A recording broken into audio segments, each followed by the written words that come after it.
오늘은 특별히 칭의와 그리고 양자됨에 대해서 우리가 함께 공부하는 시간 갖도록 하겠습니다. 여러분, 우리에게 가장 복된 소식, 복음이 무엇일까요? 그것은 죄인된 우리가 예수 그리스도의 은혜 덕분에 구원받았다라는 사실입니다.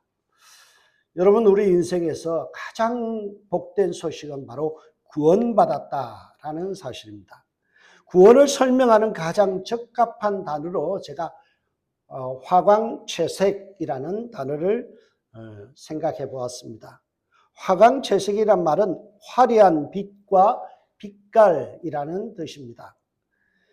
여러분, 오색찬란한 그 빛깔들 있죠. 그게 바로 구원이다라는 거예요. 여러분, 성경은 구원을 하나의 성경의 프리즘으로 보면 무지개와 같이 보여집니다. 무지개를 보면요, 빨주노초 파남보의 7가지 색깔이 선명하게 드러납니다. 원래 무지개라는 것은 마치 하나인 것 같지만 각 층이 있어서 그 색깔이 아름답고 또 다른 묘미가 있습니다. 구원도 이렇게 다양한 색깔로 설명이 가능합니다. 여러분, 종교개혁자였던 존 칼빈, 장 칼뱅이라고도 하는데요.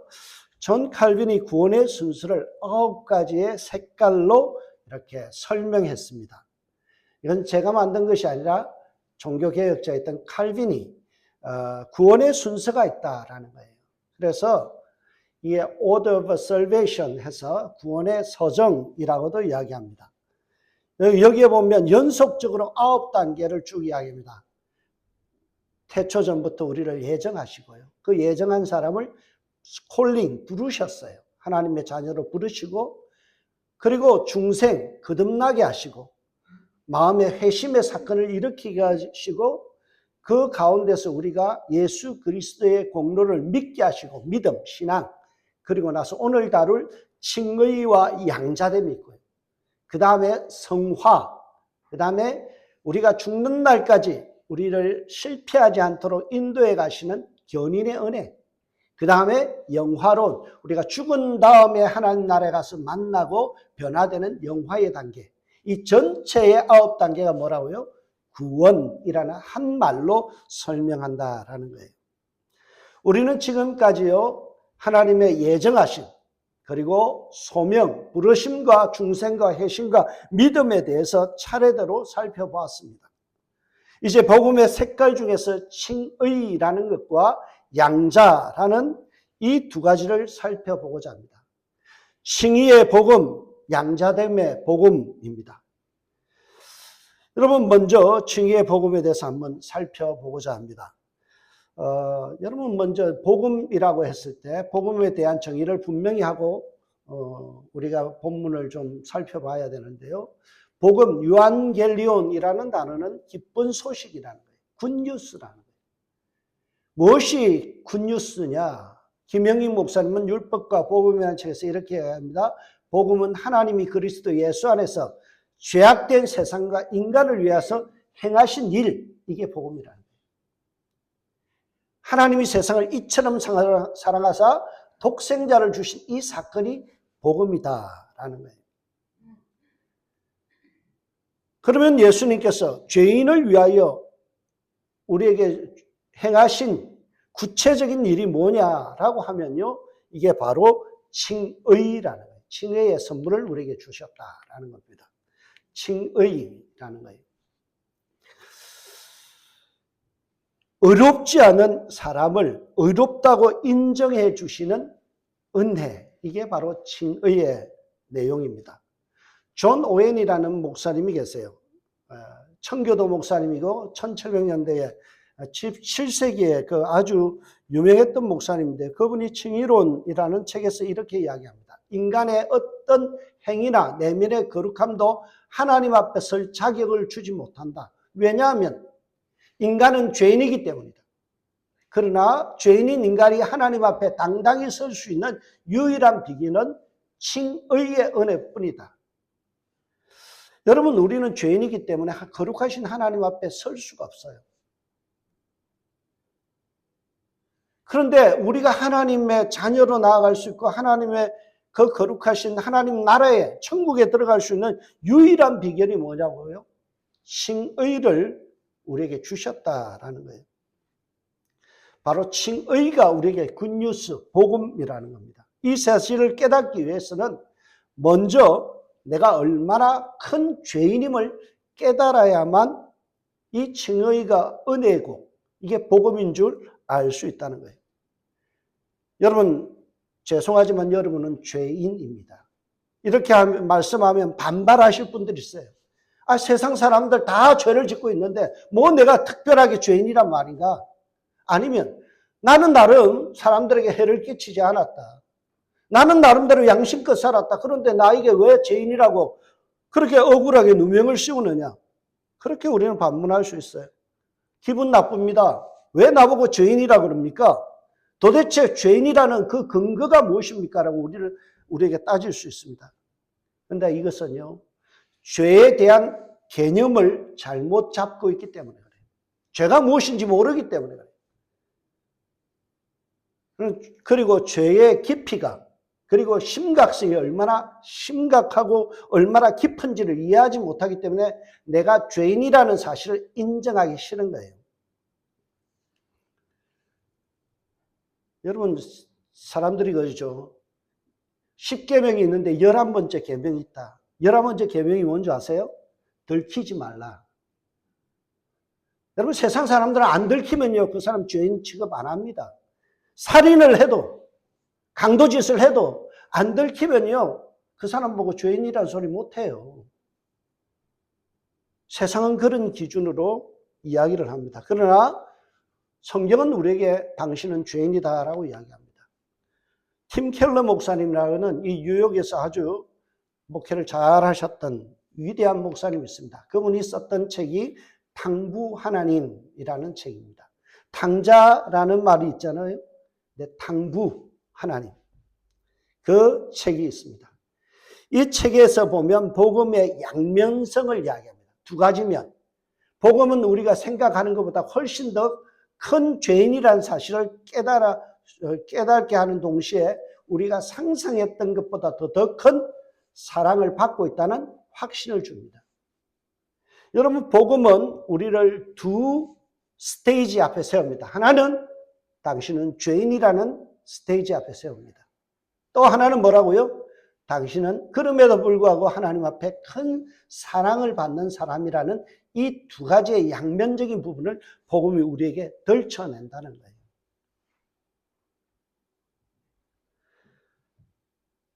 여러분, 우리가 그런 말 있죠. 산이 높다라는 것은요, 어떤 의미일까요? 골짜기가 깊다라는 뜻입니다. 산이 높다라는 것은 골짜기가 깊다라는 말이에요. 하나님의 은혜와 사랑이 높다라는 것은요, 우리의 죄와 죄의 골짜기가 깊다라는 의미입니다. 여러분이 얼마나 큰 죄를 짓고 있고 죄인이라는 사실을 우리가 깨달아야만 하나님 앞에 은혜 받은 자요, 복 받은 자요, 정말 우리가 받은 이 구원이 얼마나 큰지를 알아요. 그래서 성경은 이렇게 이야기합니다. 1만 달란트 빚진 자다. 여러분, 한 달란트가 약 3억 정도가 됩니다. 곱하기 1만을 해보세요. 그 큰 돈을 여러분이 빚졌다고 생각해보세요. 갚을 수 있을까요? 못 갚죠. 여러분, 어떤 사람에게 당신이 돈을 예를 들어서 1밀리언을 빌렸어요. 그런데 그 사람이 오늘 탁 나타나서 야, 그거 안 갚아도 돼. 그 돈 안 갚아도 돼. 그 소리 하면 어떨까요? 근조수죠. 얼마나 큰 기쁨이겠어요. 아마 잔치를 하고요. 하루 종일 껑충껑충 뛰고요. 난리 법석을 펼 거예요. 그런데 성경은요. 여러분들 보고 1만 달란트 빚진 자다는 거예요. 그 엄청난 몇 조 원의 돈을 빚진 것을 탕감받은 것과 같은 것이 여러분의 구원이라는 거예요. 여러분이 그 정도로 하나님 앞에 빚을 졌다라는 거예요. 그래서 성경은 우리가 복음을 깨닫기 위해서는 먼저 우리가 얼마나 죄인이라는 사실을 깨달아야 되는데요. 먼저 이 죄인인지를 알기 위해서는 오늘 로마서 3장 23절을 보아야 돼요. 로마서 23장에 보면 모든 사람이 죄를 범하였음에 하나님의 영광에 이르지 못하더니. 여러분, 하나님의 영광에 이를 수 없는 이유가 뭐라고요? 죄 때문이라는 거예요. 여러분의 죄 때문에 여러분은 하나님의 영광, 즉 하나님의 나라와 천국과 하나님의 좋은 선물과 모든 것을 받을 수 없게 됐다는 거예요. 그렇다면 하나님의 영광과 천국에 갈 수 없게 하는 이 가로막고 있는 걸림돌이 있는 죄라는 것이 무엇일까? 시간이 없기 때문에 한 3가지 정도만 죄에 대한 개념을 바로 우리가 이해했으면 좋겠습니다. 첫 번째 죄란 무엇인가? 죄라는 말은요, 로마서 여기 죄를 범하였음에라는 이 단어의 헬라는 하마르티아라는 단어인데요. 관역에서 빗나가다, 잘못을 저지르다, 길에서 벗어나다. 여러분, 달리기 하는 사람들이 있는데 자기의 트랙을 벗어나면 실격이에요. 그리고 여러분들이 활을 쏴서 관역에다 맞춰야 되는데 그걸 못 맞추면 실격이잖아요. 근데 성경은요, 여러분이 100번을 쏴고 1000번을 쏴고 10,000번을 쏴서 한 번이라도 실패하면 실격이라는 거예요. 그게 여러분의 죄라는 거예요. 웨스트민스터 대요리 문답, 대요리 문답이라는 것은 뭔가 하면 목사들을 위한 교육 자료집, 소요리 문답이라는 것은 성도를 위한 교육 자료집, 그런 뜻이에요. 웨스트민스터 대요리 문답에 보면 하나님의 계명 어느 그 하나만 어겨도 죄라고 가르친다. 여러분이 1000가지의 일 중에 하나만 하나님 보시기에 실수해도 잘못해도 여러분 죄인인 거예요. 다른 사람보다는 의롭죠. 다른 사람보다는 뛰어나죠. 고매하죠. 여러분이 일어나서 1000가지의 선한 일을 한다고 생각해 보세요. 얼마나 그 사람은 도덕군자예요. 얼마나 훌륭한 인생이에요. 근데 1001번째 실수하거나 1001번째 실수해도 그 사람은 죄인인 거예요. 그래서 시편 143편 2절에 이렇게 말씀합니다. 주의 눈앞에는 어려운 인생이 하나도 없나이다. 왜요? 우리가 태어나서 죽을 때까지 하루에도 5만 가지 생각을 다 한다 그러잖아요. 5만 번의 생각 중에서 한 번만 내가 미워하는 생각, 간음하는 생각, 남을 시기 하는 생각, 그러면 죄인인 거예요.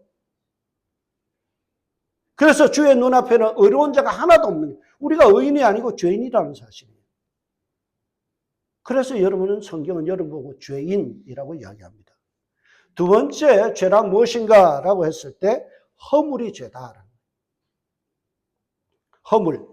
아바르라는 이 단어는요, 이사야 58장 1절에 나오는데요. 이 단어는 어떤 뜻인가? 실수라는 뜻이 아니에요. 허물이라는 게 사람은 허물이 없는 사람이 어디 있어 그러잖아요. 그 정도의 허물을 이야기하는 것이 아닙니다. 허물이란 말의 뜻은 건너가다, 가로지르다 또는 선을 넘어서다. 이 헬라어로는 파라바이노라는 단어인데요. 넘어가다, 선을 넘어갔다는 거예요. 우리가 말하죠. 금도를 어겼다. 그 말이에요. 하나님이 하지 말라는 선이 있는데 그걸 넘어선 거예요. 하나님이 이 길로 가라고 하는데 거기서 길에서 벗어난 것, 그거 다 죄라는 거예요. 그게 허물이에요.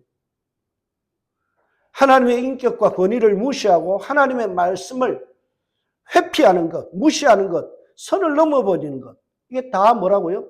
죄라는 거예요.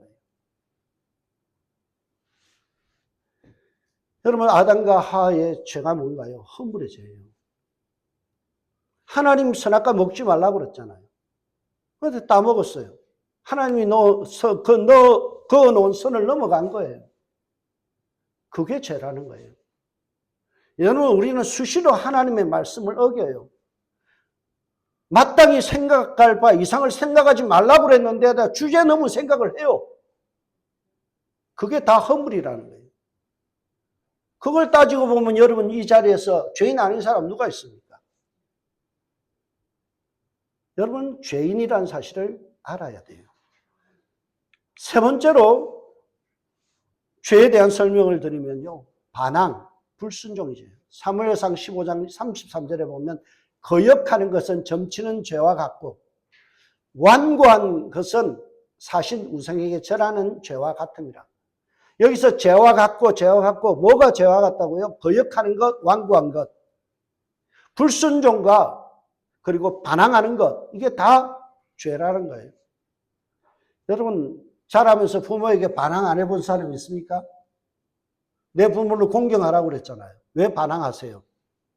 죄라는 거예요, 그거. 교회 안에서 하나님께서 세운 지도자들을 세워놓고 그들을 배나 존경하라고 그랬는데 그들 함부로 무시하고 반항하고 불순종한 거 그거 다 죄예요.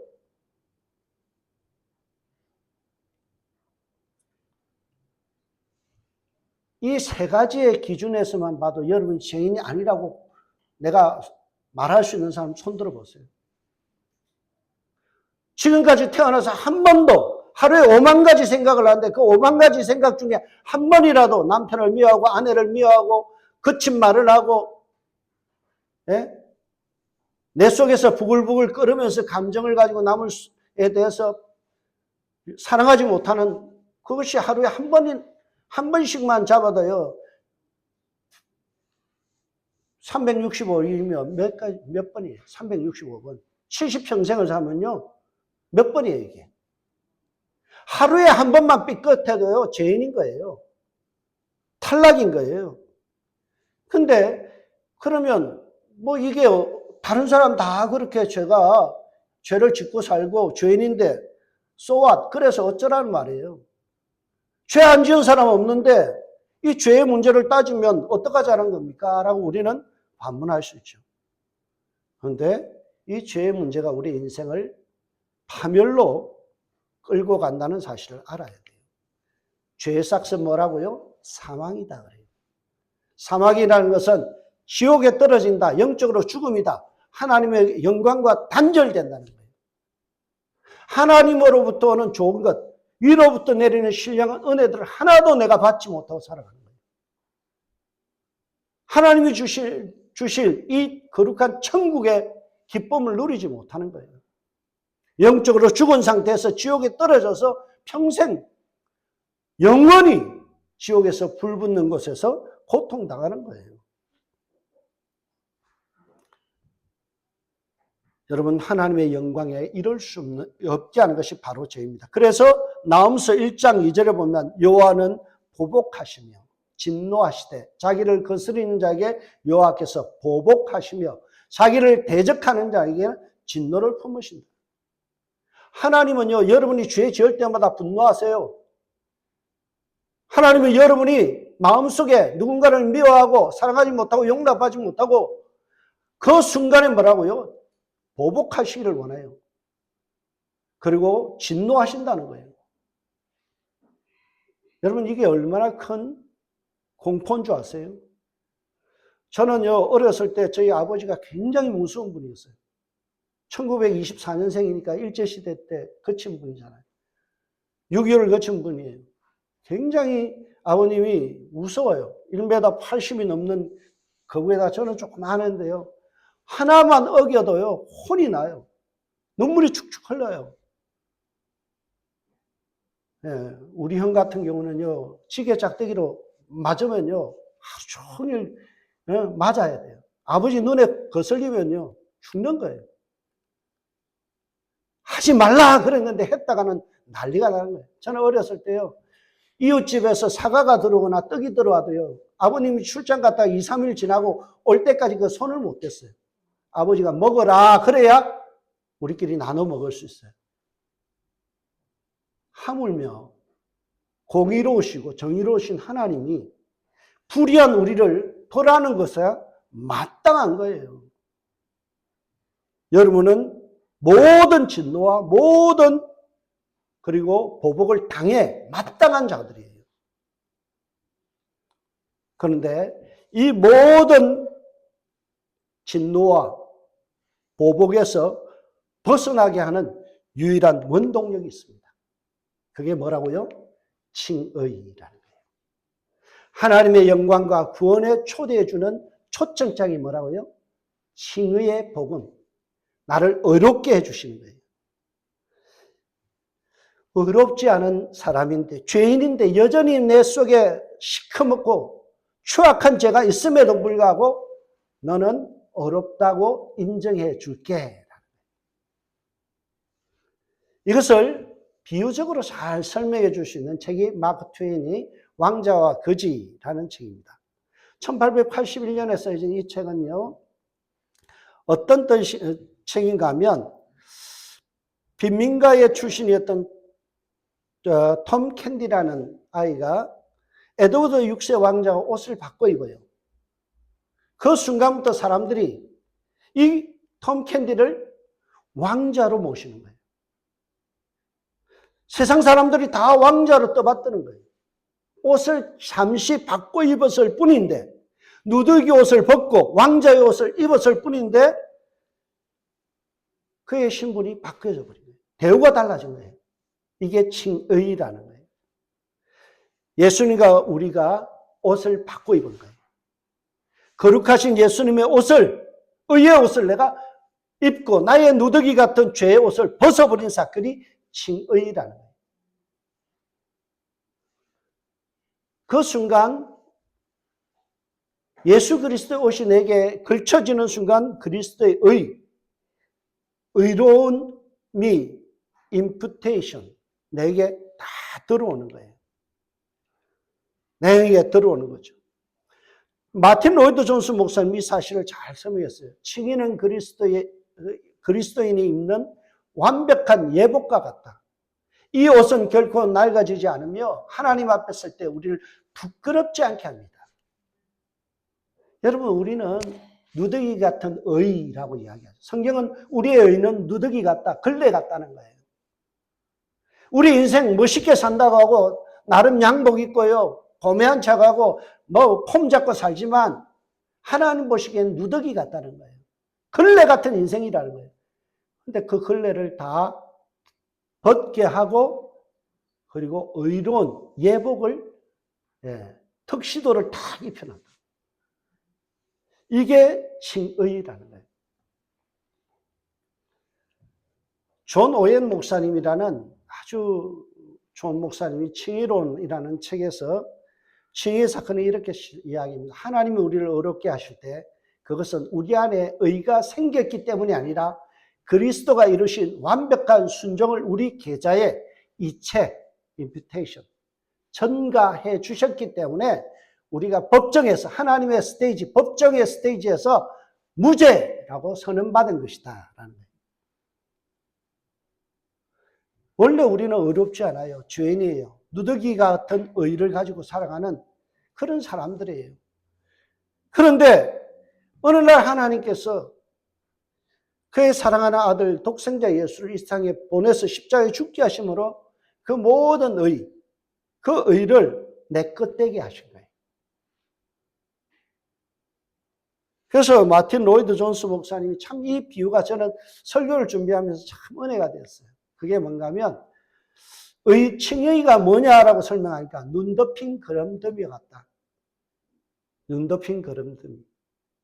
여러분, 거름더미 아시죠? 시골에 가면요, 냄새 나고 추악하고 모든 오물들이 다 있는 거름더미에 눈이 내려요. 눈이 한방눈이 가득 내리고 나면 다 덮여버려요. 그러면 위에서 보면 뭐가 보여요?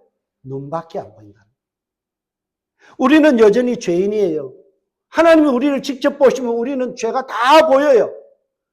죄가 다 드러나요. 근데 그 위에 예수 그리스도의 보혈로서 우리를 다 덮어주시고. 그러니까 위에서, 하나님이 위에서 보면 보이는 게 뭐밖에 없다고요? 예수 그리스도 보혈밖에 없다.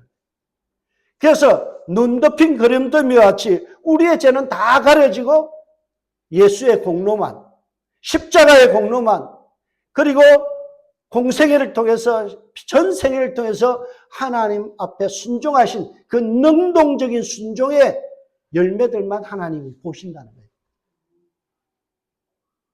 그래서 우리를 깨끗하다, 의롭다 인정해 주신 것이 칭의의 사건이에요. 이것을 의의 전가, 임퓨테이션이라고 이야기합니다. 여러분, 우리 기독교와 천주교에는 이 칭의에 대한 생각이 조금 다릅니다. 똑같은 단어, 칭의, justification이라는 이 단어를 놓고요, 천주교와 기독교는 조금 다르게 해석합니다. 여러분, 개신교에서는, 우리 교회에서는요, 칭의라는 것을 imputation이라고 합니다. 전가되었다. 그래서 그리스도의 의가 장부상 우리에게로 계좌 이체되었다라는 뜻이기도 하고요. 우리의 들어옴 위에 눈이 내려서 우리를 완전히 감싸듯이 모든 것이 임퓨테이션, 그렇게 돼서 우리는 신분적으로 변했다. 여전히 우리는 죄인이지만 그리스도 옷 입었기 때문에 우리의 신분은 하나님의 자녀가 되었다. 이렇게 개신교는 설명합니다. 그런데 천주교는 어떻게 이야기하는가 하면 칭의를 갖다가 인퓨전이라고 이야기해요. 그 말은 주입되었다는 거예요. 마치 가스탱크에다가 우리 그 기름을 주유하면 어때요? 차 들어가잖아요. 우리 안에 하나님의 의가 들어왔다는 거예요. 그래서 우리가 성품의 변화가 일어났다라고 하는 거죠. 그래서 천주교인들은요, 참 착해요. 왜 착한 줄 아세요? 하나님의 성품이 우리 안에 들어왔기 때문에, 하나님의 성품이 우리 안에 들어오고 그리스도 예수의 성품이 우리 안에 들어왔기 때문에 우리가 그리스도가 되어져야 된다. 그래서 우리는 그리스도화 되어야 된다. 그래서 그런데 천주교는 뭔가 하면 1단계부터 10단계가 있다면 1단계부터 9단계까지 올라가는데 하나 실수하면 다시 원위치라는 거예요. 그러니까 천주교인들은 실수하면 될까 안 될까요? 열심히 살아야 됩니다. 어찌든지 실수 안 하고 9단계 가서 10단계에 들어가야 신과의 합일, 하나님과 하나 되는 거예요. 그런데 기독교는 뭐냐? 죽었다 깨나도 우리는 하나님과 합일될 수 없다. 여전히 죄인이다. 그래서 그리스도께서 우리를 어렵다고 그냥 인정해 주시고, 그래, 어차피 안 되는 인생, 어차피 죄인인 너를 갖다가 그냥 어렵다고 인정해 줄게, 여겨 줄게. 그래서 너를 하나님의 사람이라고, 하나님의 자녀라고 인정할게. 이게 기독교예요. 개신교는 신분의 변화, 천주교는 성품의 변화를 이야기합니다. 우리 입장에서는요, 칭의는 신분의 변화예요. 하나님의 법정에서 의가 선포되는 순간 우리의 모든 죄를 용서받아요. 죄인인 우리가 의인 되는 거예요. 이것을 칭의의 사건이라고 이야기합니다. 칭의에는 두 가지의 면이 있습니다. 첫 번째는 칭의는 그리스도의 의가 증가되는 임퓨테이션이 있고요. 그래서 우리에게 그리스도의 의가 우리에게 걸쳐지게 되면 죄의 용서가 일어난다라는 거예요. 예수님의 의가 우리에게 증가되는 순간 우리의 과거의 모든 죄는 다 용서받는 거예요. 탕자가 아버지의 인장 반지를 끼는 순간 아들로서의 모든 지위가 회복되는 그 상태를 칭의라고 이야기하죠. 이게 탕자만 받은 것이 아니라 저와 여러분이 받았다는 거예요. 그것이 복음 굿뉴스라는 거예요. 존 파이번 목사님이 칭의 논쟁이라는 책에서 칭의를 이렇게 이야기합니다. 칭의는 복음의 여러 가지 지엽적인 부분 중 하나가 아니라 죄인이 거룩하신 하나님과 화목해질 수 있는 유일한 소망이다. 죄인인 우리에게는 하나님과 화목할 수 있는 어떤 근거도 없고요, 소망도 없어요. 그런데 우리를 하나님의 자녀로 인정해 주는 순간부터는 뭐예요? 내가 하나님 앞에 당당히 들어갈 수 있는. 여러분, 우리 집에 성도님들이 안 오세요. 조심스럽기도 하고 그래서 잘 안 오셔요. 근데 우리 아들은요, 밤 1시든 2시든 마음대로 신문 열고 들어와요. 그리고요, 자고 있는데 달그락거리면서 냉장고 안에 있는 거 가지고 요리해 먹고 다 해요. 새벽에. 시끄러워 죽겠어요. 근데 하나도 미안해 안 해요. 지금까지 누가 키웠어요? 애 공부 누가 시켰어요? 도시락 누가 싸줬어요? 걔가 한 게 뭐 있어요? 아들이라는 이유 하나만으로. 어느 거 하나 거칠 게 없어요. 우리 성도님들 목사를 좀 어렵게 생각하는데 우리 아들은요 전혀 저를 어렵게 생각 안 해요. 어떤 데는 헤드락을 걸고요. 별의별 짓을 다 해요. 우통 까가지고 육체미 자랑하고요. 그럴 뿐이 없잖아요. 아들이라는 사실 하나 때문에 그 일을 해도 수치가 아니에요. 기쁨이에요. 우리가 하나님의 죄가 용서되고 하나님과 화목되어서 하나님의 자녀되었다는 이 사실이 뭐예요? 우리에게는 유일한 소망인 거예요. 기쁨인 거예요. 우리가 하나님의 자녀, 그래서 신분의 변화가 되었다라는 거죠. 로마서 8장 30절 말씀 이렇게 합니다. 또 미리 정하신 그들을 또한 부르시고 부르신 그들을 의롭다 하시고 의롭다 하신 그들을 또한 영화롭게 하셨네요. 오늘 본문인데요. 여러분 우리를 창세전에 미리 예정하셨어요. 그리고 우리를 은혜의 때에 우리 어느 사건을 통해서 우리를 부르셨어요. 하나님의 자녀로 불러주셨어요. 그리고 부르시고 나서 우리를 어떻게 했다고요? 우리를 중생 거듭나게 하시고 회심을 일으켜서 어디까지 왔다고요? 칭의까지 주셨다는 거예요. 칭의까지. 그런데 여기에 중요한 사실이 있어요. 그들을 부르시고 누가 불렀어요? 하나님께서 부르셨다. 내가 하나님을 찾거나 믿기로 작정하고 내가 하나님을 선택한 게 아니라는 거예요. 하나님이 나를 어느 순간에 나를 이끌어서 불러주셨다는 거예요. 그러면 이렇게 반문하는 분들이 있어요. 목사님 성경을 모르는 것 같아요. 여러분 우리의 칭의나 구원은 믿음으로 받는 거 아닙니까? 내가 믿으니까 구원이 있는 거 아닙니까? 라고 이야기하죠. 그러면서 우리가 제시하는 성경구들이 있죠. 그러므로 사람이 어렵게 하심을 얻는 것은 율법의 행위가 아니고 믿음으로 되는 줄 우리가 인정하노라. 로마서 4장 3절 일을 아니할지라도 경건하지 아니한 자를 어렵다 하시는 일을 믿는 자에게는 그의 믿음으로 의로 여기시나니. 로마서 5장 3절 그러므로 우리가 믿음으로 어렵다 하심을 받았으니. 성경은 분명히 믿음으로 구원받고 믿음으로 어렵게 됐다고 이야기하는데 무슨 소리 합니까? 라고 우리에게 질문할 수 있죠.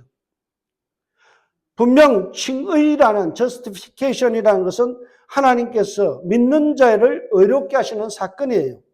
법적인 행위예요. 그런데 믿는다라는 이 주체가 누구냐는 거죠. 내가 아니에요. 내가 믿는다, 내가 하나님을 믿기로 선택했다는 말이 아니에요. 성경은 말씀합니다. 성경은요, 믿음이라는 게 뭔지를 제대로 이해해야 돼요. 많은 사람이 내가 믿는다라고 생각해서 내가 하나님을 선택하고 그래서 내가 뭐 구원을 얻었다라고 생각하는데 성경 뭐라고요? 갈라디아서 2장 16절 사람이 어렵게 된 것을 율법의 행위로 말미암은 것이 아니다. 내가 선택해서 된 거 아니고 내가 어떤 생각과 내가 결정에 의해서 된 게 아니라는 거예요. 오직 예수 그리스도를 믿음으로 말미암은 줄 우리가 그리스도를 예수를 믿나니 이는 우리가 율법의 행위가 아니고 내가 믿음의 주체가 아니라 그리스도를 믿음으로써 어렵게 함을 얻으려 함이라. 율법의 행위로는 어렵게 함을 얻을 육체가 없다는 거예요. 여러분 우리의 선택권, 우리의 어떤 결심이 나를 구원에 이르게 하는 거 아니라는 거예요. 여러분 잘 아세요? 많은 교회가 뭐 영접 기도요? 성경에 영접 기도라는 거 없어요. 여러분 우리를 믿게 하실 분이 누구라고요? 하나님입니다.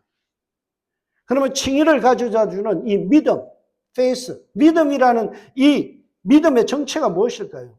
이걸 정확하게 우리가 개념 정리 안 하면요, 우리는 자꾸 율법적으로 가요. 내가 뭔가를 한다고 생각해요. 칭의 논쟁이라는 이 책에서 존 파이퍼 목사님이 이렇게 이야기해요. 그리스도께서 이 땅에서 사시며 성취하신 능동적인 순종, 십자가에 죽기까지 하시면서 이루신 이 구원을 수동적으로 받아들이는 것. 이게 믿음이다. 다 이룬 것은 누구예요? 예수님이 이루셨다는 거예요. 그것을 단순히 내가 받아들인 거예요. 그래서 존 오웬 목사님이요, 믿음을 설명하기를 공로가 아니라 선물을 받는 손과 같다. 선물을 받는 손과 같다. 여러분, 제가 여러분들에게 100불짜리를 딱 하나 준다고 생각해 보세요. 100불은 누구 거예요? 제가 만든 거잖아요. 받는 순간 그 뉴스죠. 1000불을 준다고 생각해 보세요. 1000불이 좀 작나요? 10,000불을 준다고 생각해 보세요. 아마 줄을 설 거예요. 10,000불을 만드는 데는 여러분의 어떤 결정이나 어떤 선택이 작용하지를 않아요. 10,000불은 누가 만들어요? 내가 만드는 거예요. 그리고 내가 주면 10,000불이 자기 것이 되는 거예요. 예수 그리스도께서 구원을 다 이루셨어요. 다 만들었어요. 그리고 자격 없는 나에게 주셨다라는 거예요. 그래서 나는 땡큐하고 받는 것이 믿음이라는 거예요. 그래서 무가치한 거지가 왕의 건넨 선물을 받아들이는 손을 믿음에다 비유해요. 시기에 있어서 믿음은 그 자체가 가치가 있는 게 아니에요. 우리의 믿음이 효용이 있는 게 아니에요. 우리를 어렵게 하시는 것은 우리의 믿음이 아니에요. 우리를 어렵게 하시는 것은 예수 그리스도의 공로예요. 그 공로를 우리는 선물로 단순히 받아들이는 거예요. 그래서 존 파이퍼 목사님이 이것을 믿음의 단순성이라는 거예요. 우리가 한 건 아무것도 없지만 나에게 선물을 주는 순간 땡큐하고 받으면 내 거 되는 거예요. 팀 켈러 목사님은 칭의라는 것은 행함이 아니다. 선택이 아니다. 받음이다 그랬어요. 믿음이 뭐라고요? 예수 그리스도께서 나를 위하여 다 이루신 구원을 그냥 받아들이는 거예요.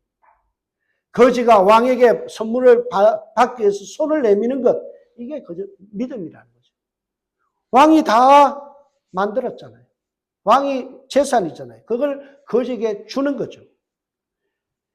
이것을 깨달아야 신앙이 달라지는 거예요. 종교는요, 내가 순종했기 때문에, 내가 순종한다. 그러므로 나는 수용된다라고 생각해요. 여러분, 많은 사람들이 내가 뭔가 순종하고 내가 뭔가 믿음으로 받아들이고 이게 내가 신앙의 주체가 되어서 내가 모든 것을 하려고 하면요, 그런 공로 때문에 내가 수용된다. 하나님 나라 간다. 천국 간다. 복을 받는다라고 생각해요. 성경은 그렇게 이야기하지 않습니다. 복음은 뭐라고 이야기해요? 나는 그리스도 안에서 수용되었다. 그러므로 나는 순종한다. 예수님께서 죄인인 나를 의롭다고 다 인정해 주시고 수용해 주셨기 때문에 어떻다고요? 그 은혜 놀라워 너무나 감사해서 황송하기 때문에 내가 순종하는 것. 이게 신앙이라는 거죠. 많은 분들이 이 신앙을 컨퓨징, 착각하기 때문에 내가 뭔가를 순종하기 때문에 내가 복을 받는다. 하나님 앞에 뭔가 열심히 하면 복 받는다 생각하고 천국 간다 생각하고, 그러니까 구원의 확신이 있습니까? 그러면 더 노력해야지요. 잘 믿어야죠. 이런 소리 하는 거예요. 그는 이 복음을 못 깨달아서 그런 거예요. 복음은요, 뭐예요? 내가 아무 자격 없는 내가 그리스도께서 나를 사랑하심으로 나를 수용해 주셨다는 거예요. 그래서 나는 그 은혜가 너무나 감사해서 자원하는 마음으로 순종한다는 거죠. 이게 신앙생활이에요. 예수님께서 다 이루신 사건이 칭의입니다. 그것을 믿음으로 그저 받아들이는 게 진짜 믿음이에요. 내가 능동적으로 믿는 게 아니라 수동적으로 받아들이는 믿음이에요. 여러분, 참 재밌게 표현한 말이 있어요. justification 이라는 단어를 영어 사람들은 참 영어권에서는 재밌게 표현해요. just as if I never sinned. 마치 내가 한 번도 죄를 짓지 않은 것처럼 여겨주시는 것. 이게 justification, 칭의라는 거예요. 여러분, 수많은 5만 가지 생각 중에서 추악하고 들은 생각들, 행위들이 다 있음에도 불구하고 한 번도 죄를 짓지 않은 것처럼 여겨주신 것. 이게 복음이라는 거예요. 여러분, 여러분의 삶을 덜쳐내면요, 허물 없는 사람 없고 죄 없는 사람 없어요. 근데 주님은 눈 감아 주신다는 거예요. 다 눈 감아 줄게. 없는 것처럼 눈 감아 줄게. 그게 복음이고 그게 은혜요, 그게 칭의라는 거예요. 이 칭의의 결과로서 우리가 받은 혜택이 뭐예요? 신분의 변화, 하나님의 양자로 입적되는 거죠. 에베소서 1장 5절, 그 기쁘신 뜻대로 우리를 예정하사 예수 그리스도를 말미암아 자기의 아들들이 되게 하셨습니다. 그 기쁘신 뜻대로 주님께서 우리를 예정하실 뿐만이 아니라 우리를 하나님의 아들 되겠다, 양자로 삼아 주셨다는 거예요. 그래서 진노의 자녀가 아니라 하나님을 아버지라고 부를 수 있는 친밀한 관계가 됩니다. 아빠, 아버지라고 부르는 거예요. 그래서 요한복음 1장 12절에 보면 영접하는 자, 곧 그 이름을 믿는 자에게는 하나님의 자녀가 되는 권세를 주셨어요. 여러분 하나님의 자녀 될 권세가 아무 근거가 없어요. 그런데 하나님께서 우리를 사랑하셔서 그 하나님의 자녀가 되는 권세를 주기 위해서 먼저 칭의, 어렵다고 인정해 주신 거예요. 그런데 이 칭의의 사건이 얼마나 중요한가 하면 칭의의 결과로서 우리가 하나님의 자녀 됐잖아요. 이 자녀 된 것은요, 단순한 일이 아니에요. 거기에는 양자는 상속권이 있어요. 상속권. 저희 집에도 양자 형님이 있어요. 머슴으로 들어갔다 저희 집에 양자가 됐어요.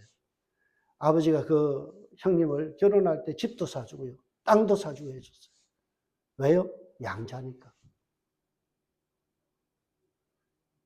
베드로전서 1장 3절에서 살펴보세요. 우리를 거듭나게 하사 산 소망이 있게 하시며 썩지 않고 더럽지 않고 쇠하지 아니하는 유업을 있게 하시나니 곧 너희를 위하여 하늘에 간직하신 것이다. 여러분, 우리가 칭의로 말미암아 우리에게 주어진 하나님의 양자됨이라는 것은요, 단순히 호칭으로서의 아들, 이게 아니에요. 아들이기 때문에 뭐예요? 상속권이 있는 거예요. 제가 결혼할 때 저희 누님이 보석을 딱 해줬어요. 아내에게. 그때 300만 원이니까 30년 전이니까 꽤 괜찮은 거죠. 진주 목걸이랑 막 해줬어요. 우리 애들이요, 열어놓고 이래요. 아빠 이거 놔줘. 지가 뭐 했다고. 애들이 그래요. 엄마 이거는 내 거야. 상속권을 주장해요. 당당하게 할 수 있는 이유가 뭐예요? 자녀가 되었기 때문에. 자녀이기 때문에 가능한 거예요. 이 모든 하늘의 보화와 상속권을 우리에게 허락해 주신 분이 누구라고요? 예수 그리스도. 하나님의 부유함과 지혜와 능력이 나에게 상속되게 하신 분이 누구라고요? 예수님. 골로새서 2장의 말씀은 이렇게 이야기하죠. 그 안에는 지혜와 지식의 모든 보화가 감춰져 있느니라. 예수님이 복음이고요, 예수를 믿어서 우리가 의롭게 되는 이것이 칭의의 사건이 바로 복음이고 우리에게는 굿뉴스라는 거예요. 아무 공로 없는 자를 하나님의 자녀로, 양자로 입적시키고 하늘나라 상속권을 주시고 이 땅에서 하나님의 자녀로서 구하면 주시겠다 약속하신 기도 응답의 은혜까지도, 매일마다 나의 삶을 견인해 주시는 주님의 보호하심의 은혜, 이 모든 것이 예수님의 보혈의 은혜 덕분이다. 나의 죄를 보지 아니하시고 나의 죄를 다 주의 보혈로 덮어주시고 너는 의로운 사람이다, 하나님의 자녀다 인정해 주시니 이것이 복음이 아니면 무엇이 복음일까요? 저와 여러분이 이 복음 안에서 감격하고 살아가는 하루하루가 되기를 바랍니다. 은혜 안에서 우리가 얼마나 하나님 앞에서 존귀한 자, 얼마나 하나님 보시기에 존귀한 자가 되었는지를 우리가 깨닫는다면 나를 비관할 수 없어요. 내 인생을 저주할 수 없어요. 내가 하나님 앞에 얼마나 웰컴, 환영받는 존재라는 것을 알게 되면요, 우리는 어깨를 펴고 살 수 있어요. 저와 여러분이 그 당당함으로 살아가는 저와 여러분들 되시길 주님으로 축복합니다. 기도하겠습니다. 하나님 감사합니다. 귀한 말씀 함께 나눴습니다. 우리를 의롭다 하시고 하나님의 자녀 삼으신 그 은혜를 감사합니다. 지난 8주 동안 복음의 시리즈를 잘 배웠습니다. 그것이 체계적으로 잘 정립되게 하시고 이제 십자가의 복음을 또 전하고자 합니다. 지속적으로 십자가를 묵상하는 사순절 기간 되게 하여 주옵소서. 감사하고 예수님의 이름으로 기도합니다. 아멘.